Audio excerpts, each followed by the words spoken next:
What on earth am I gonna do with this car?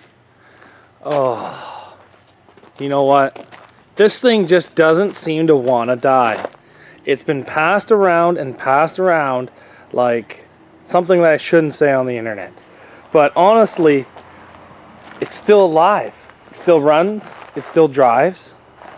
It's just a beat up old Toyota. But I've had really good luck with this thing. I need to figure out what to do with it though. Can you guys see this? She is completely bellied out, like flat on the trailer. So I need to get more height out of this. So there's two ways I can do that. I can run bigger tires on the back, which I'm probably gonna have to do. And I can run bigger tires on the front, which I'm probably gonna have to do. But this tire hits the firewall every time you turn, so I think I might have to cut the firewall out on this. I know the front end's kind of gone a little bit high. I do need to push that back down, but the problem is I really don't have any equipment here that's heavy enough to pull that back down. I don't even think the frame straightener could pull that back down. I'll try some stuff, but I can't really guarantee anything. I am gonna try to run this thing one more time. I do have to maybe cut this bumper off. I have to relook at the rules. And the reason for it is because there's a show by me that pays a whopping $120. Actually, last year I think I won $125 to win. But it's not about the money, but it's not worth it to take a new car there. It's worth it to take a car that is beat to snot. The whole inner strut towers are ripped out of this thing. It's not worth it to take a new car. I lent this car to a buddy. He ran it once, so he put a post-to-post with a small gas tank protector into it. And it's still alive. He put a brick into it to tell me to try to kill it, but it's not dead. It's not dead yet. I needed it back to get my shifter back, my toggle switches back, my battery box back, all that fun stuff. Even my gas tank and fuel lines, I wanted it all back.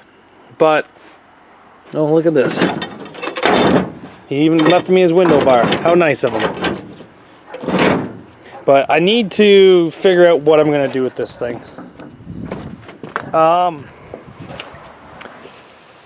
He tells me it has no head gasket in it. I'm pretty sure that's 100% true. I'm pretty sure as soon as you put water in this thing, he said it was just pouring out the back of the block. So either something's came off, or he said there's probably a hole in the back of the block. And you know what? He's probably right, but this thing still runs. I told him just to run with it without water. So within the next couple days, we're going to be popping this hood. Well, we have to get it off the trailer tonight or tomorrow. But we're going to be popping this hood, trying to figure out what's wrong with it, and trying to figure out if I can get one more run out of this. It is honestly a car that just will not die. I honestly think I'm going to have to put bigger tires in the back and maybe take this thing up as tall as it will go with the suspension, so that way it stops dragging the ground. I thought maybe a spacer to space the tire head from the control arm, but that's a stupid idea. Why would anybody suggest that? Maybe a different control arm or something with a bend in it. A custom built control arm. I don't know. Just trying to figure out. It's a running driving car and it's still half decently straight. This side here is actually pretty nice, but the driver's side's gone to rats. Yeah, driver's side's gone. Not as bad as some of my other ones. This one here is holding together really well. Gone here. But we'll have to see. But this is just one of those cars that I can't really kill. Sort of like that Mount Forest car. Whatever, I built it for beating last year. It's one of those cars I couldn't kill. Kept getting runs and runs and runs out of it. I think the total count for this car is 2, 3, 4. 4 with me and 1 with the other guy. So I believe it's at 5 runs. Maybe he ran it twice. Maybe I missed one of the places I ran it. But 5 runs-ish on this one. And I'd like to make it number 6. Number 6 will probably just be a couple small little shows. But she's still alive. Do you guys know the name of this car? It was one of my featured cars for last year. But what do you guys think I should do with it? I got to figure out a way to get more space between that tire and the firewall. The control arm's not bent. It's just that the whole frame is just buggered back there. You can tell by the control of the strut on an angle. You see that?